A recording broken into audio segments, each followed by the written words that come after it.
présente ADZ TV Media Group, disponible en téléchargement sur App Store et Play Store.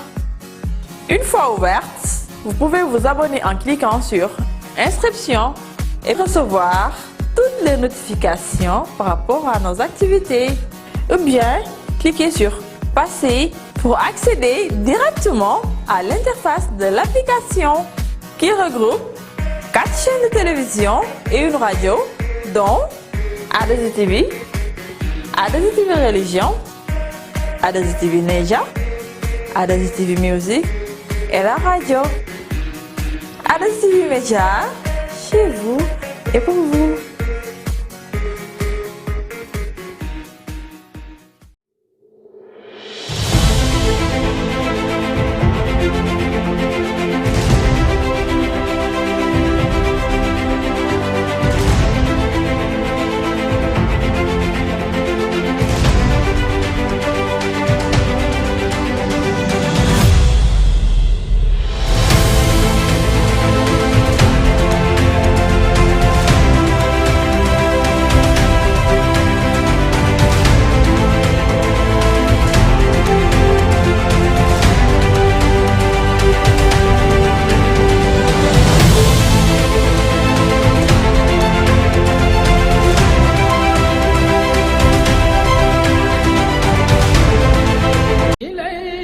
yéen ñiy wër café Touba bu wér te sell neex café agsi na. neex café di café bu ñu defaree fii ci Italie neex na te sell na. képp ku ko yittewoo na woote ci 391 72 69 337 jërëjëf.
Hello, good afternoon or good evening on whatever time you're watching us. This is Interface Gambia. My name is Lamin Sam Jaite. Today we have a very important guest in our studio here. He's Esa Fall. Mr. Fall is the lead counsel at the Gambia's Truth, Reconciliation and Reparation Commission, TRRC. Esa, welcome to Interface Gambia. Thank you very much for having me. All right.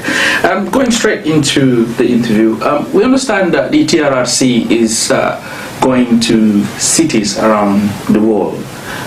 In Europe, you're going to 3 countries, and in America, 4 cities, if I may be right. Now, tell us why you are in London. Well, at this point in time, I am here on a personal visit. That is not to say that the TRRC is not coming to town. Of course, they'd be arriving on the 4th of this month of September, excuse me, for a trip around cited European cities.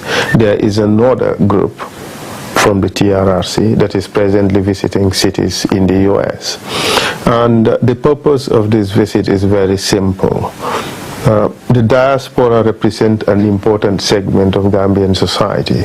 In fact, I do understand that the present government considers the diaspora as the 8th non-resident region of the Gambia. And the fact that they also contribute significantly and immensely to the development of our society requires or necessitates their involvement and consultation in matters that really affect Gambia. And the TRRC process at the moment is one of the most important issues that is happening in our country at the moment. It is an important period of soul searching, a period wherein we reflect upon the past with a view to finding solutions for today's problems for the future. So it is therefore important, it's imperative that Gambians in the diaspora are also involved in the process. So this visit is aimed towards giving the diasporans the opportunity to participate in the TRRC activities, and also give us, as the officials of the TRRC, to hold consultations with these Gambians, with a view to also getting their views as to what they think we should do, or what recommendations we can make to shape a better future for our country. That is the purpose of the visit. Okay. These consultations, what format are they going to take? The meetings we envisage are two types. We would have town hall meetings wherein you would have TRRC officials and Gambians, and presentations would be made as to what is happening at the TRRC, what are the problems, what institutional reforms are expected, and things like that.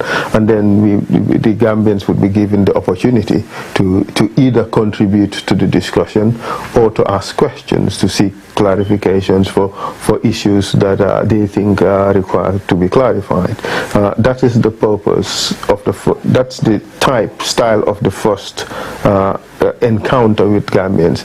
There is another encounter which could happen, which are individual meetings, like, say, for instance, victims who are in Europe and who want to participate in the TRRC process by giving witness statements or making complaints are given the opportunity to do so.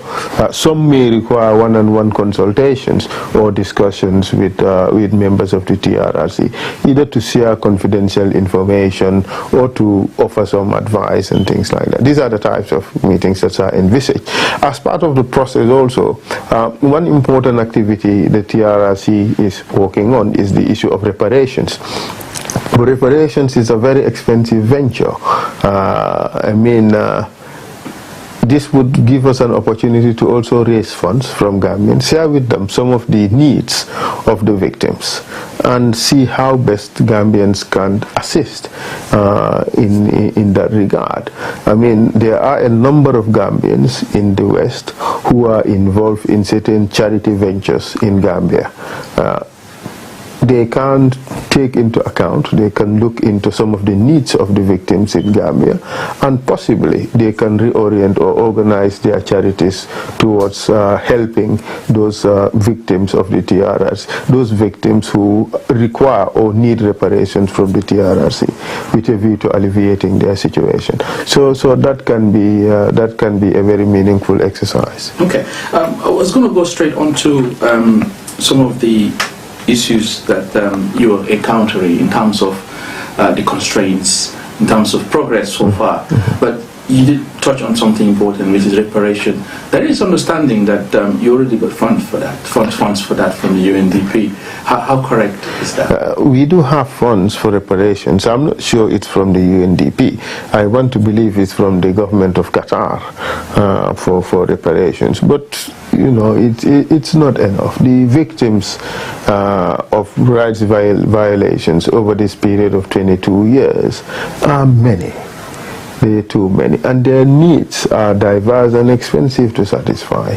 Obviously reparation does not necessarily mean giving everybody some financial compensation, but there are other means of giving reparation, but at the same time, what is available is hardly enough. we do believe Gambians can contribute to that endeavor, and both in terms of cash or in terms of kind. We have seen quite a number of Gambians in the diaspora who have come to assist certain victims whose plight are really serious. Like, say, for instance, the other day there's this victim of April 10th, 11 who is paralyzed. Somebody in Europe sent him a car to enable him to be mobile at least.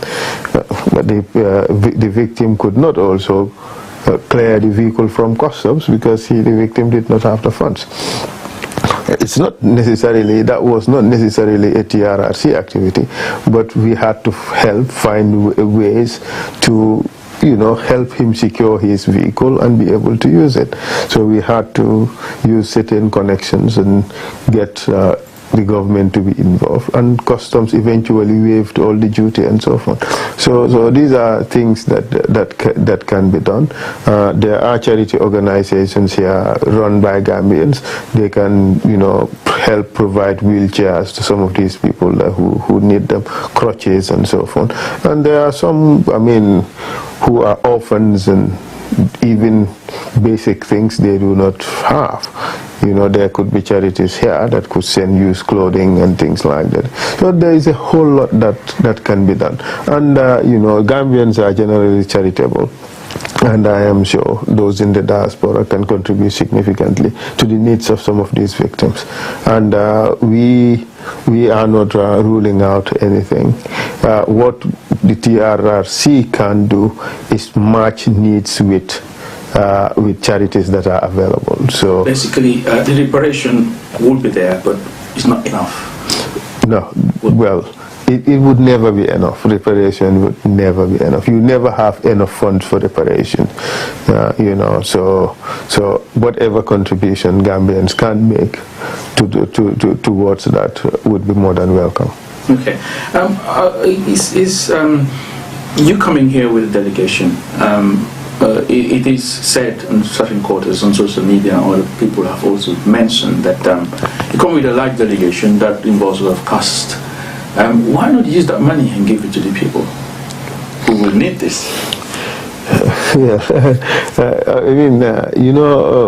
Whatever decision that people make is always liable to criticism. If the TRRC did not come, the diaspora can claim to be excluded from the process. But when we come, they can also claim that we are wasting money. So you're doomed if you do, you're doomed if you don't do. But let's look. One point I have to make is that this is funding provided by UNDP, and that's what they would typically do in a normal situation like that of the Gambia. So does it add value? I think it does significant value, because otherwise I would not have been here talking to you. One could argue that your outfit could come to Gambia and interview me, but here is an opportunity. You can do it in your own turf without having to incur that expense, and I think if Gambians in the diaspora, you have about 60,000 Gambians in the diaspora, if a good 10,000 can be in London and see the actors in this whole process and have direct conversations with them, I think it's worth it. But more importantly is the consultative process that comes out of this, and the cross-fertilization of ideas, and also giving ownership to Gambians of this process, be it they are in Gambia or they are abroad. And I think it is worth it. Wouldn't it be ideal to do it remotely instead of coming? You see, you have seen quite a number of TRRC hearings in which we use all these technologies that are available. Some are done through Skype. It's never the same, is it? People have complained about those hearings because they don't offer you the most. But in fact, the use of those hearings shows that the TRRC is very conscious about cost. we try to reduce costs as much as possible. This is not a process in which we want to waste money. No, far from it. It's very, very conscious of the needs of the people as well. I think by every standard, this activity, this trip is worth the while. I mean, giving Gambians ownership of it, getting them involved in the process is worth the price that we are paying for this. Not everybody would agree, but also Gambian society is maturing, and opinions are so diverse. It's impossible to have a nationwide consensus on issues. Not even the removal of Jame received a nationwide consensus, let alone an activity by the TRRC. So undoubtedly some people would not agree, but on a personal level I think it is worth it. Okay, coming back to the consultations, just to clarify, is it going to take the format of like the sittings that you do in Gambia, or is it going to be a Bantaba type, like you said earlier on, town hall version of it? Yeah, well, people would be disappointed. There's no TRRC hearing in London wherein you would have a jungler sitting there being grilled by Horeja Bala Gay or by Mariama Singate. No. Or maybe Sagat Jahate. No, that's not it. There's not going to be a hearing here. What we would have would be a town hall meeting. I wish it could have been a Bantaba setting, but it would cause a lot of eyebrows if we were to sit under a tree here and in the UK and yes, and be discussing that. Indeed. So that is not the type. It's going to be a town hall style meeting. TRRC officials would be there. They'll give short presentations about what is going on, and people would ask questions or make suggestions and things like that. But there is also a more intimate conversation that can take place. Those are the private meetings between those who are interested and members of the TRRC. We also have statement takers in the delegation. There would be victims.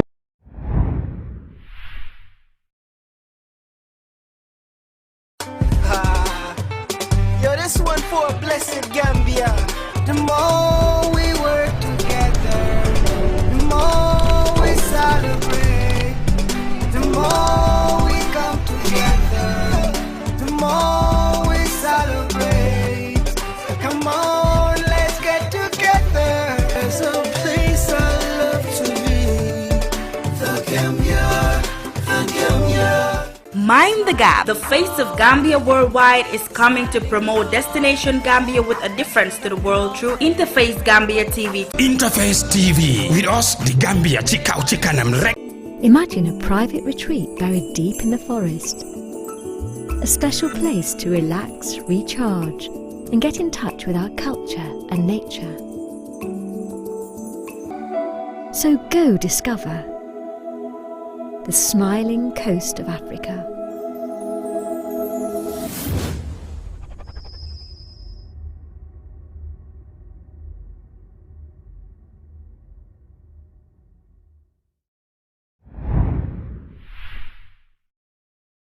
There would be victims who are here who perhaps for some reason we are not interested in giving statements or filing complaints, but the fact that we are here could convince them to file statements. We have statement takers in the margins who would be willing and available to take their statements. Okay. The TRRC has been enacted, the law that created the TRRC in Parliament of Gambia, yes, to look at what happened during Jammeh's period being president from 1994 to January 2017. Now, so far, what would be your assessment of progress at TRRC, if I can call progress? Yes, we started in January We are now in end of August, 8 months into the process. And I think that the revelations that have come out of the process are really simply mind-blowing, or mind-boggling for that matter. Gambians, at least I for one, never thought that the crimes or the violations that were revealed at the TRRC ever occurred in the Gambia. I never thought so. I never believed so. But more shocking is the fact that these were violations committed by Gambians on Gambians, or Gambians against Gambians. We never thought that that was the case. Many of us were under the mistaken belief that Jammeh employed mercenaries from Casamance, or from heartless mercenaries, I must say, from Casamance or other countries, who were there to do the dirty job for him. It's only due to the TRRC that we are now able to get to the bottom of these things, to know that in fact these terrible crimes were being committed by Gambians on Gambians. So these are important revelations. We started with a number of themes we want to investigate. I think we are on the 5th one. We did July 22nd, the coup d'etat and what happened. And there were, previous to that, there were lots of theories as to how the coup happened. Now clearly we know what happened. Yeah, able to establish different versions. Yes, exactly. And know which one is most likely to be the true version. I mean, we have done the attack on the politicians soon after the coup d'etat.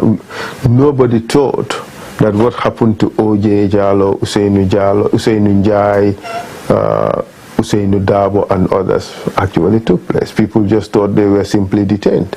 But we did not know about the terrible tortures that happened there at the Fajara barracks. We also did the issue of November 11. Nobody knew that those terrible extrajudicial killings occurred.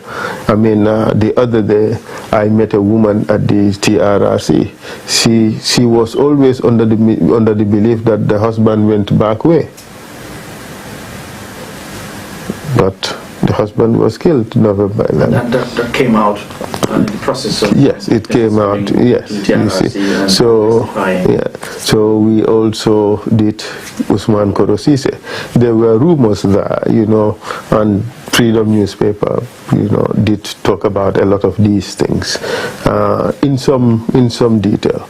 But the truth as to exactly what happened came to light at the TRRC. Some of it may confirm what may have been said in Freedom newspaper or other online Gambian newspapers, or debunked some of those ideas, but at least now Gambians got to know the truth about all those issues. I mean, and today just recently we've had the stories of 6 junglers. These were stories that, you would hear now and again that they were junglers, they were killers and things like that. But, these stories that came out really, changed a lot of the beliefs that some of us held previously. And so by and large, I think we have made significant progress. But this is investigative work. It's also a quasi-judicial process, so it won't be easy. I commend the investigators that we have at the TRRC for the good job they are doing, being able to get the necessary witnesses to unearth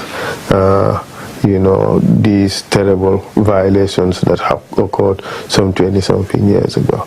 So we thank them for the tireless job they are doing in helping to bring out those things. Yes. Okay, take us through the process. Some of the witnesses, when they come, it appears that they're already giving you testimony, just you leading them. asking them questions to clarify. Is this how it is? Well, like I said, it's an investigative process. So there's a lot of work that happens in the background before the witnesses ever come to testify. Oftentimes they would have to give a statement explaining what they know. Sometimes in this statement you can get the truth. Sometimes what you have in the statement is patently false. All right.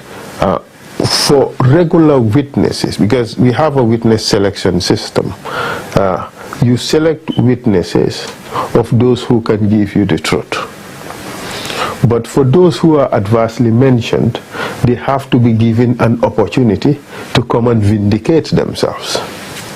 You see, so you have those two tracks. Yeah. In fact, if I may, you have 3 tracks. One is a victim's track. Like if a person is victimized, because this is a victim-centered approach, we give them an opportunity to come and talk about their own victimization. But okay, sometimes you have too many victims on a particular issue, so you have to select which of those victims to call as witnesses. So you have to look at age, gender, gravity of victimization, region where the person came from, and even ethnicity sometimes, because we want to have the broadest spectrum of all the victimization. Okay. Right? If you have 2 adults and 2 children, you would want to call 1 adult and 1 child. And a woman. You see, if you have a woman and a man, you would also want to call the woman. So that way we have the broadest spectrum of the victimization. But that is for victims. For witnesses, we also look at who are those witnesses who can give us what is closest to the truth. So we assess their evidence, we look at credibility of the witness. That is fundamental. That is very important. You don't want to call a witness who will come and feed you lies or would feed you different and conflicting stories.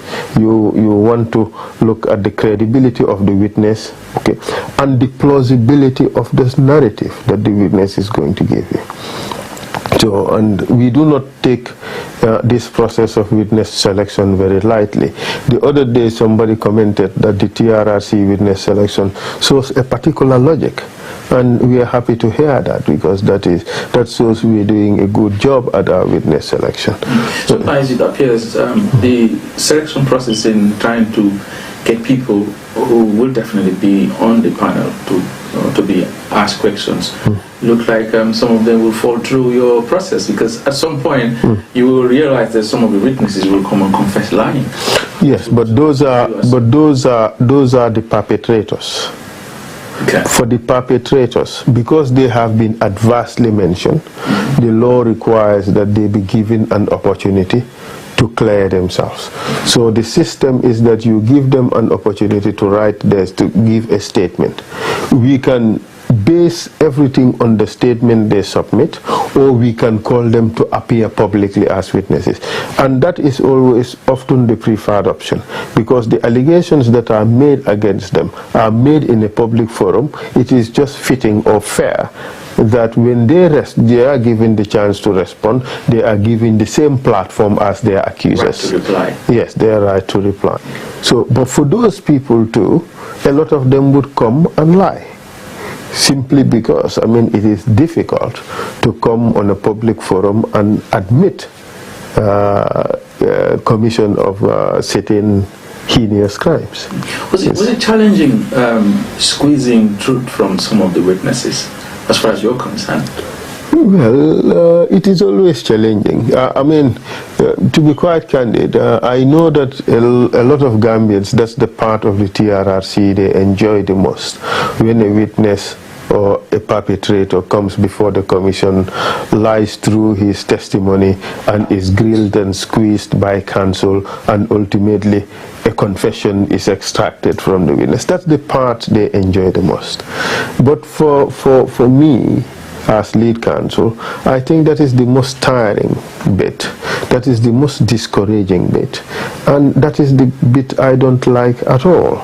I would have preferred that, since this is a truth truth-telling or truth-seeking activity, that people would just come and speak the truth, and we all try to forge a way ahead through healing, closure and reconciliation.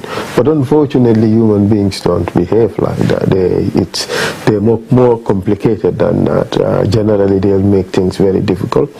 I understand it is hard for a grown man to come and sit before the whole nation on prime-time national TV and say, I killed X, Y, and Z in the most gruesome way. It's difficult, and I understand. So we have to do what we have to do as lawyers in order to get the information from the witnesses. We have tools in our arsenal to question witnesses. And so sometimes some of the tools that you employ, sometimes people laugh, but they're serious issues. For instance, when Jalo, Jal Oya, aka Oya, also known as one of the junglers, mentioned that one of the victims that he killed gave him 100 euros, and then begging him not to, not to let him die without his confession. And you ask him, what did you do with the money? And I quote, he said, I ate the money. And he did ask, and everybody started laughing, and he was saying, no, it's a serious matter. Yes, I mean, it's a very serious matter. I mean, I just wanted to show, by that question, I wanted to show how callous these people were, how inconsiderate they were. Here is this person who's so desperate that he had to leave his country to seek greener pastures through the back way. You parade a good number of them and executed them in a very heartless manner. To just take that money from this person and spend it like it's just something you would do normally.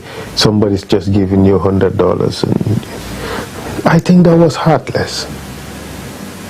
And I asked that question just to bring out that fact, to show that this person, he may be remorseful now, but as at the time he was doing it, he had no humanitarian considerations. And the manner in which he justified using it was ridiculous. I think it's no wonder people laughed, but really was like... Well,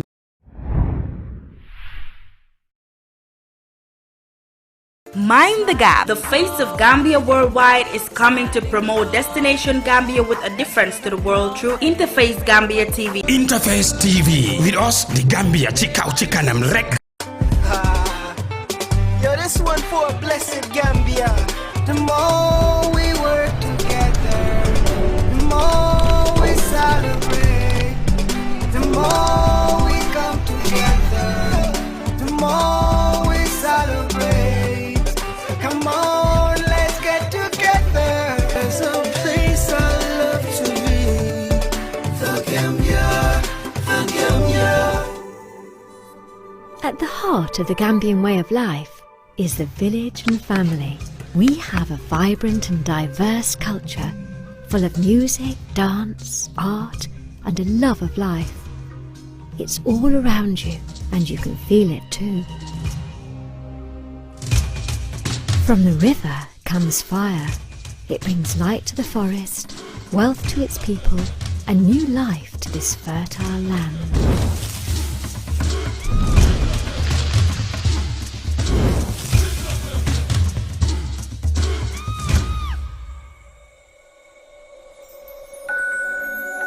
The love of nature and culture, the beautiful sun and sea, a land of friendship and peace. Gambia has it all and more. So go discover the smiling coast of Africa.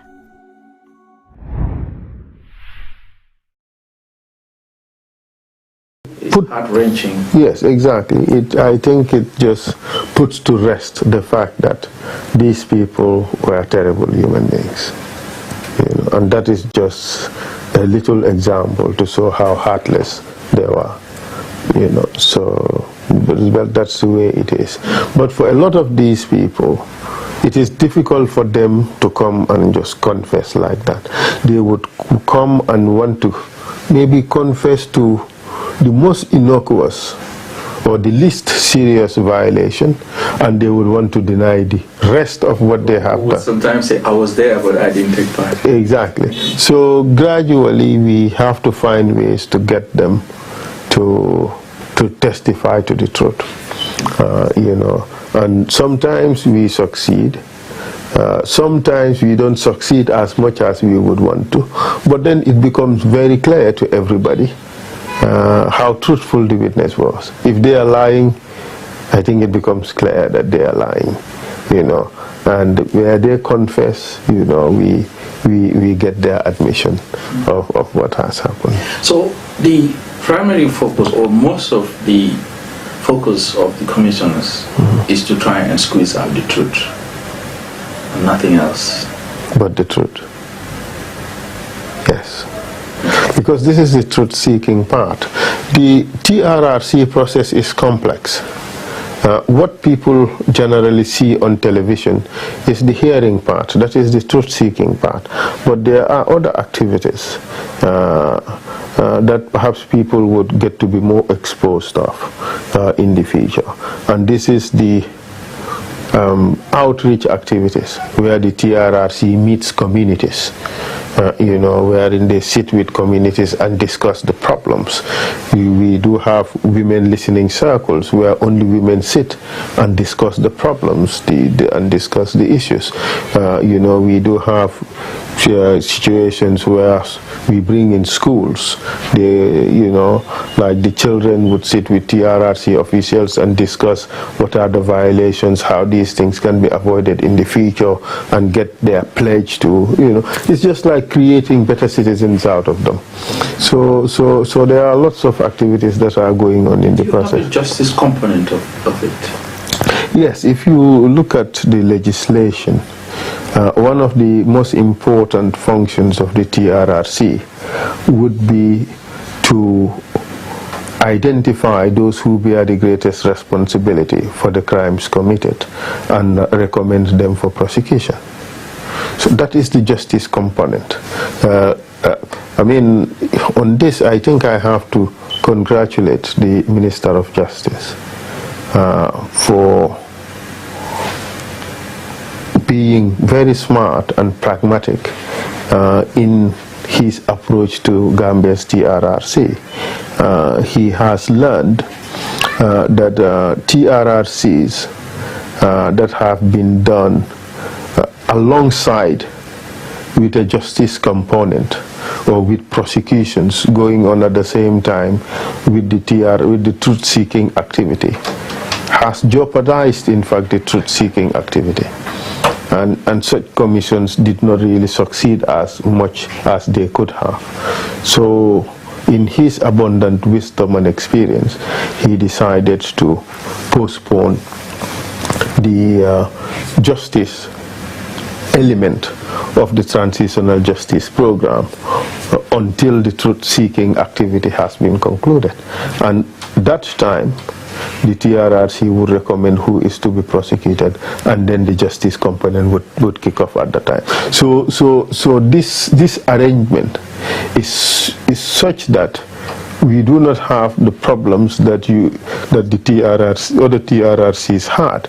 For instance, in East Timor, I was leading prosecutions, whereas the TRRC was going on. So, I mean, our accused persons never confessed before the TRRC because they knew that they were being prosecuted by us. So theirs did not succeed as much as it could. Sierra Leone as well, there was the special court for Sierra Leone. So accused persons or senior members of these military groups that were being investigated were being prosecuted in the court, so in the special court for Sierra Leone. So they would not go to the Truth Commission to confess. But we are now succeeding significantly simply because the justice component is postponed. It's delayed until a later stage, after the truth-seeking part is done. And I commend the Minister of Justice really for doing that, and also for giving us the opportunity to work in this process. So in this case, justice delayed, would it lead to justice being denied? Not necessarily. Our people have waited 22 years to know what has happened during the Jammeh regime. I think we can wait a few more years to have prosecutions done. And I think it has created some kind of uproar in, if you would like to call it, in the Gambian community, seeing those who confess to murders being released from jail. What's your take on that? Okay, I need to clarify this. First of all, this was not a TRRC activity. This was a decision by the Minister of Justice, and it is in his responsibility to make that decision. Is it the right one, in your opinion? In my personal opinion, it was the right decision, simply because he applied the correct law. I am always on the side of the law, always on the side of justice. So I commend him for being so courageous and being so bold as to take that decision, knowing fully well that the public at that time was not fully behind him in that decision. But this is the stuff for leaders. This is how leaders are made. You have tough decisions and you take the tough decision. That is, and I really tip my hat for him. It was not an easy decision for him to make. What assurance would you give to victims and families of victims that this delay in delivering justice is not going to be a denial in the end? I think the people have to give the TRRC process the opportunity to investigate and get to the truth about what has happened. And after the truth has been unearthed, then those who are to be prosecuted would be prosecuted. But we cannot be doing the prosecution simultaneously with the investigations. Then everybody would be disappointed. We would not know the truth about what has happened, and we wouldn't be able to convict those who committed the crimes. So in order to be successful in both ends, we have to do things properly. And the Attorney General was so smart enough to be able to identify a mechanism or an arrangement or a sequencing of events that would enable us to be successful on both ends of the spectrum, to get to the truth and also to successfully prosecute those who are responsible for the crimes. Okay. And now, some of the definitions, yes, especially you look at the armed forces, some of the witnesses who have come there seem to ascribe to a kind of a mentality in the army, and you mentioned that part of the TRRC's mandate is to seek out the truth but also give recommendations. And some of the deliberations or some of the sittings, especially like I mentioned, the armed forces personnel who came there, seem to have a mentality about the rule of law and their role as members of the armed forces in the community. Yes, I think that one of the most important revelations in the TRRC is the mindset of the Gambian soldiers. Especially in two important aspects. One is the issue of unlawful orders, because they generally seem to believe that orders are orders, they are to be implemented regardless of whether the orders are lawful or unlawful. And that is definitely contrary to law. It's contrary to the laws of the Gambia. You see, the laws are there to guide the people to ensure that they comply with the law. So if you have soldiers who think that they can do whatever they are ordered, regardless of the legality of those orders, then I think we are in trouble. And that is why a lot of the violations occurred. If you listen to some of these guys, what they tell you is so frightening. right? If you think the order is wrong, go back to the order. That is a crazy mindset. That means the person understands it's wrong, but exactly. is there, they will do it. So exactly. So what this therefore means to us is that these people have to be re-educated about the relationship between superior and subordinate, the relationship between commander and subordinate, such that they would not fall foul of the law, because for a lot of them they simply got it wrong, either because they were not properly trained or they were just deliberately closing their eyes to a known fact. But either way, I think it shows that these people need to be re-educated on these particular issues, or be trained properly.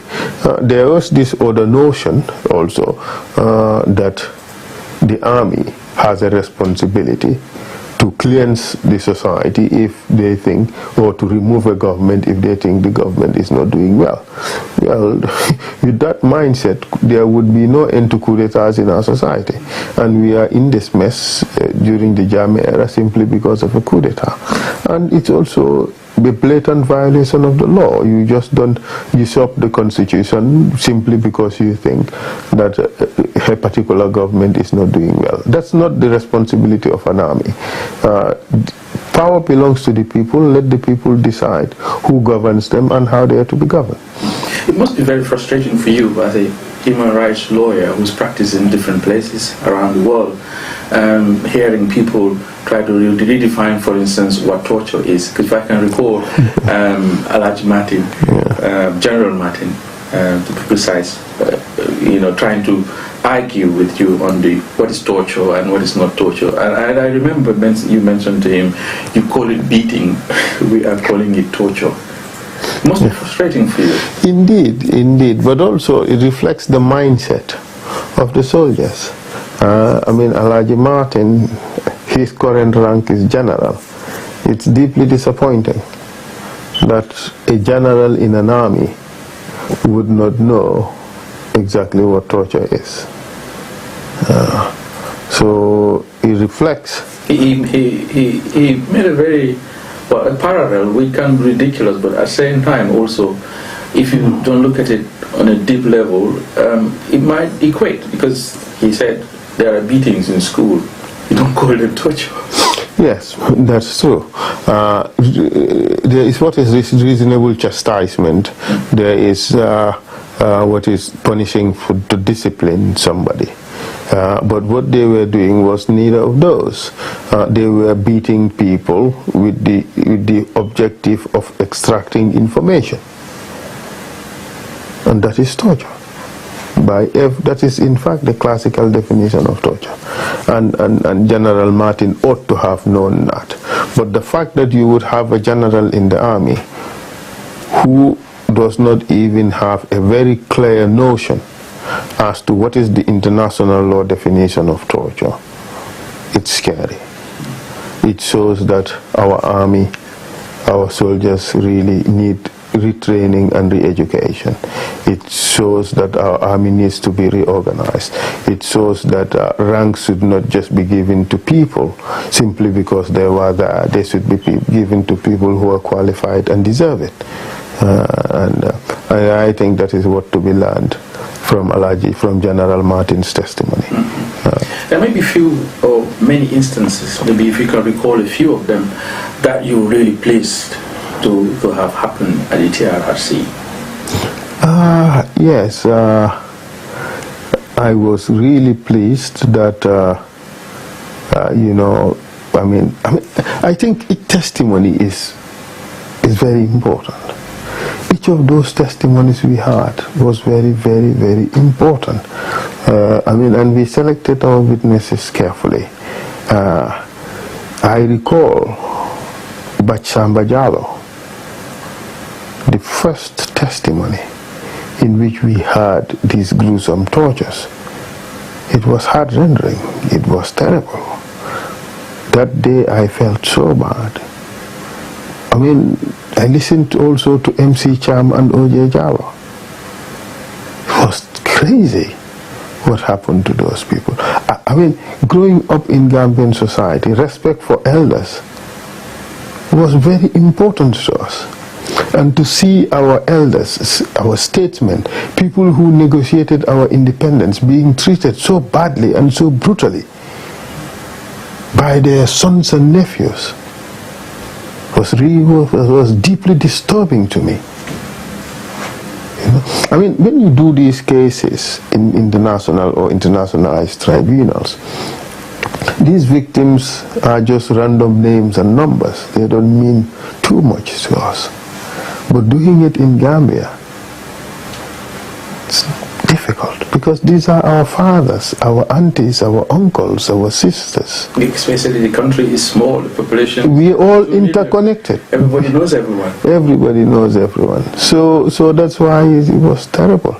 I mean, the other day we had this testimony of this Mani lady, victim of rape. She was 15 when she was raped by. It's terrible. So each of the testimonies we had at the TRRC are crazy. I mean, look at the testimony of Alaji Kanye. Terrible. You know. Look at the testimony of Sana Savali. Terrible. So to be quite candid, yes, I am happy with the results that we are getting. But with each testimony, I get saddened by what has happened in our country. None of this should have happened. None of this should have happened. Okay.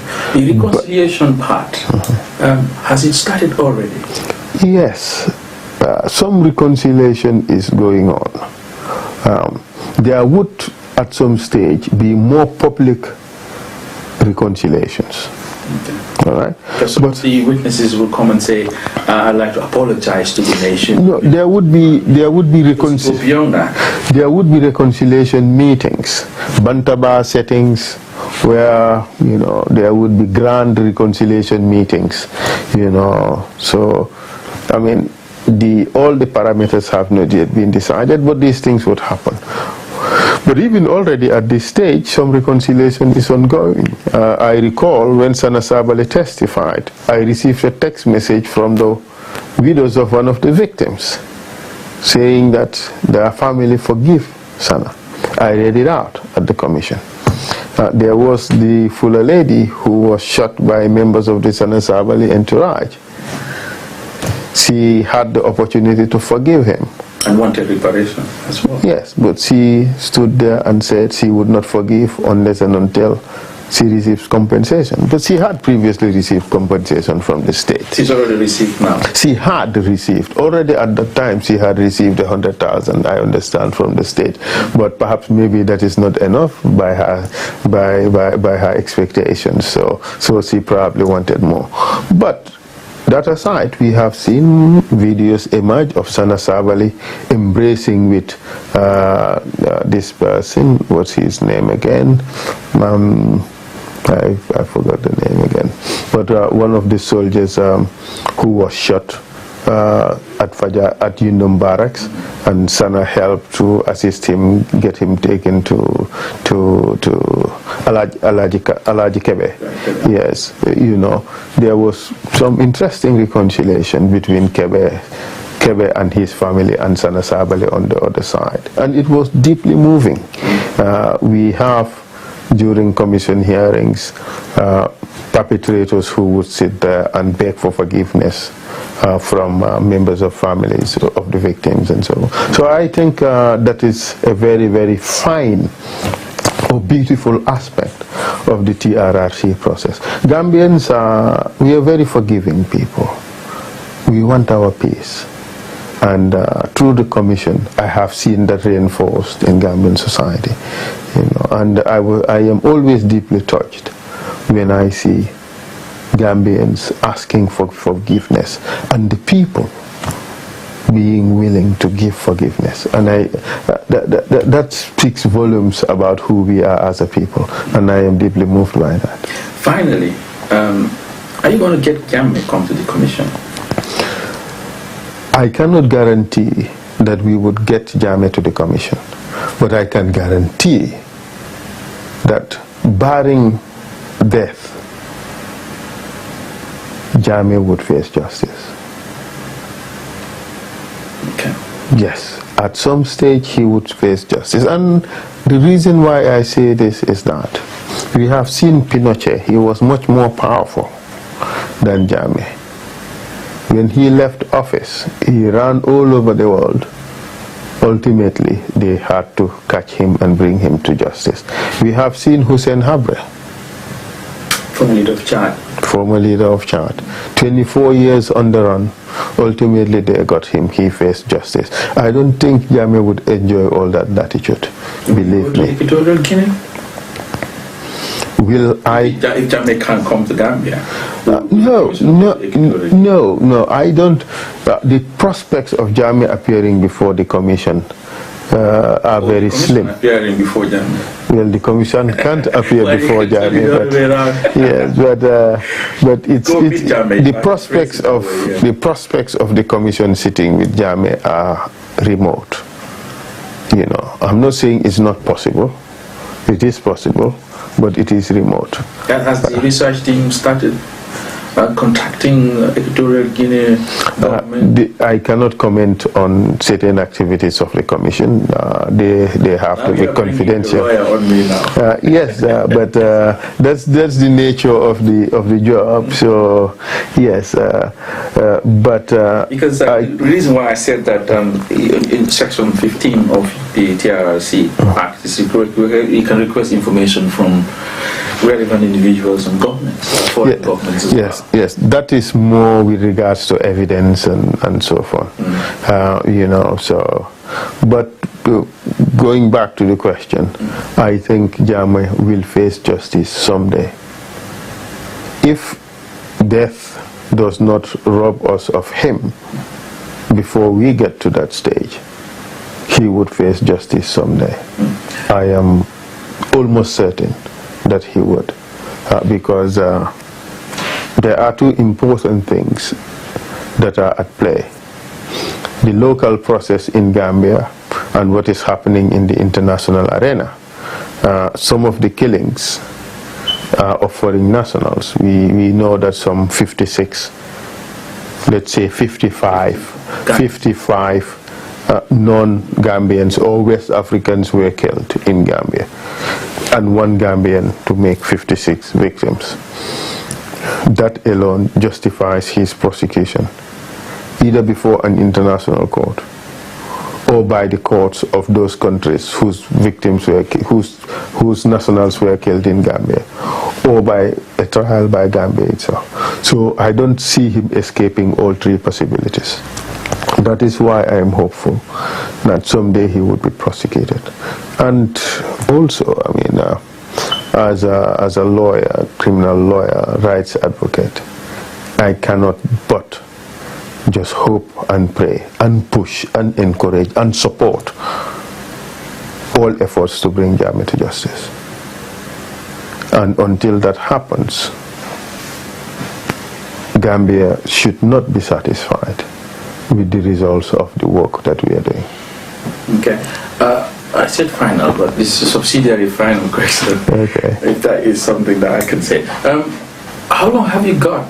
Do you have a time frame that you're working towards?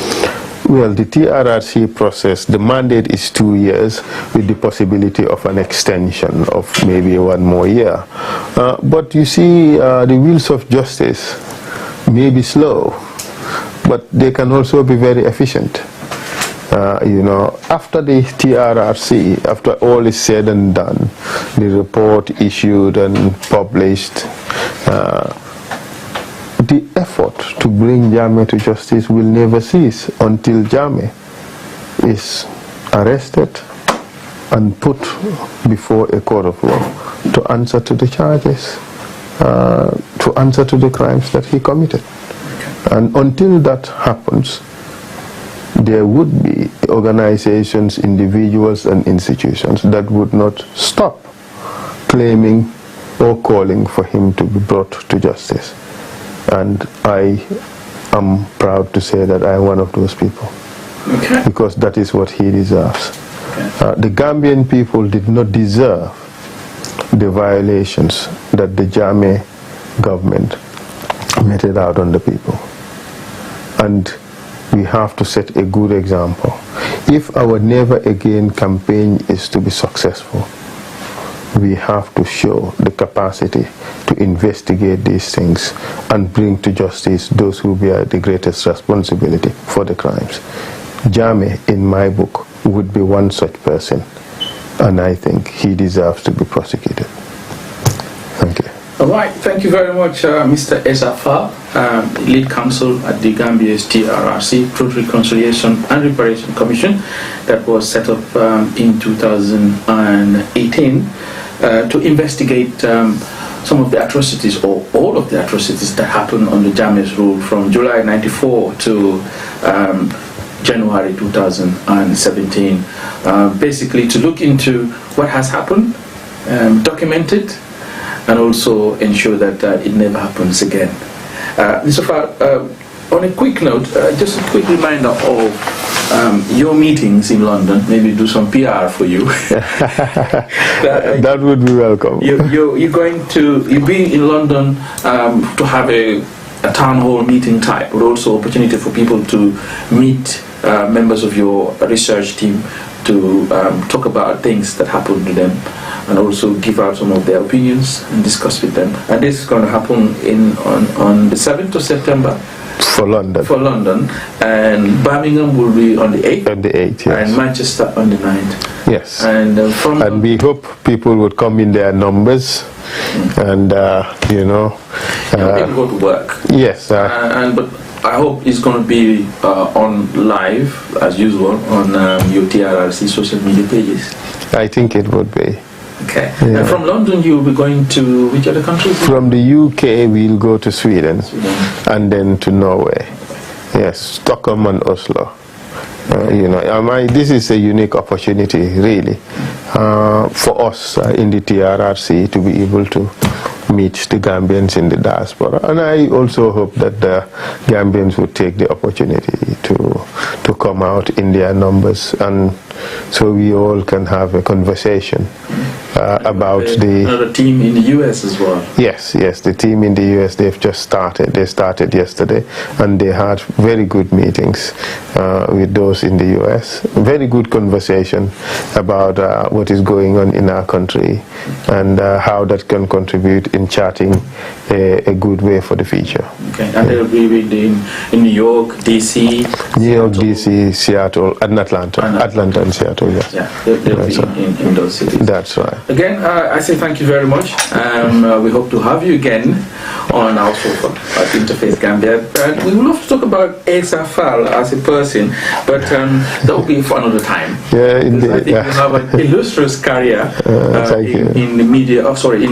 In the law world, in the law fraternity. You worked at the ICC, and also had experience doing some reconciliation commissions before at East Timor, and also participated in some of the commissions around Africa. And I think you're one of those people that we would love to showcase on our platform at some point, by prominent Gambians who are really doing well in their own field, and also contributing to national development. But that's another time. And I look forward to organize another meeting, and we chat exclusively about your work, because I think it's fascinating. You were a Charles Taylor lawyer, even still now you are, aren't you? Yes, I am. Okay. But again, thank you so much for being on our show again, and I say thank you. Well, before I say thank you and bye-bye, I just want to take this last opportunity to tell my Gambian brothers, sisters, aunties and uncles out there in the UK to come to the TRRC engagements with the Gambians in the diaspora, and share with us your views and ideas as to how we can fashion a better future for our country. and how we can bring about better reconciliation of the people in our country, and how we can ensure that our Never Again campaign would be a huge success. Already it's been touted as one of the most successful TRRCs so far, but we want your contribution, we want to hear from you. We want your own ideas as to how we can make this a huge success, not just for Gambia, but for Africa and for the rest of the world. Thank you. All right, you've had him. SFR, Lead Council, Gambia's TRRC, Truth, Reconciliation and Reparation Commission. But before we say bye-bye, we will say our condolences to the family of Sadara, of course, the whole nation of the Gambia. We lost our founding father of our independence, the people who struggle, and Sadara. If you want to say much about Sadara, perhaps you will need a longer program to talk about him. But again, Sadara is one of the illustrious sons of Africa who fought dearly for Gambia's independence, but also a personality in the democratic world, especially someone who did well in ensuring that Africa Commission on Human Rights is established, and also have its headquarters in Banjul, but also a lot of things Sadara brought in the Gambia in terms of tolerance, peace. I think he's one of the best, if not the world, in Africa. I will call him a champion of democracy, human rights, and the rule of law. With all that wrapped up in one person, you can't find a better leader. And I hope that our leaders of the future would emulate Sir Dawda's values as a leader. His values, his respect and penchant for the rule of law. His commitment to democratic values and his commitment to human rights. Those are the most important ingredients for development of any society. And I do hope that his legacy would be used as a beacon for future leaders to come. And I do hope that the current leadership would also learn from his tolerance and from his embrace of the law as the only sensible tool to govern a society. That's all I have to say. We were really lucky to have a leader like him. All right, rest in peace, Sadara. May God grant you eternal peace. And we say to the whole nation, condolence to you. And flags are still flying half-mast in the Gambia. And Sadara definitely will be missed. And we wish, like Mr. Fall said, that our present leaders and leaders to come would emulate the values that Sadara had. And on that note, we say thank you so much for being there, watching us wherever you are. You're watching Interface Gambia. And we say thank you. Be at the meetings in London, Birmingham, and also in Manchester, starting on the 7th in London, in Ilford here. And there will be Forest Gate actually. The address, if you follow TRRC, go online, you see the meeting points will be mentioned on their social media pages or the website. You find all the details there. But also in Birmingham and in Manchester. Birmingham on the 8th, in Manchester on the 9th, and they'll go to other European cities. But follow them up on their social media pages, on their website, the TRRC, Truth, Reconciliation and Reparation Commission. It's been a pleasure having SFR. On that note, good night. Bye-bye.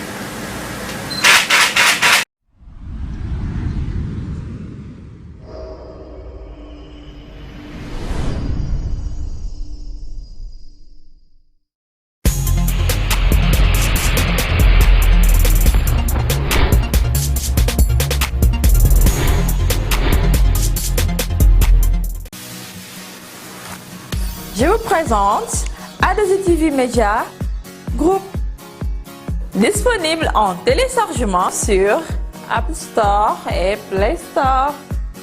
Une fois ouverte, vous pouvez vous abonner en cliquant sur inscription et recevoir toutes les notifications par rapport à nos activités.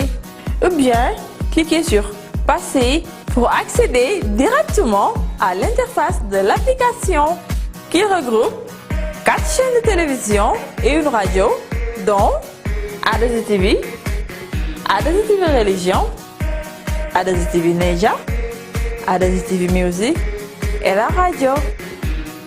ADZ-TV Média, chez vous et pour vous.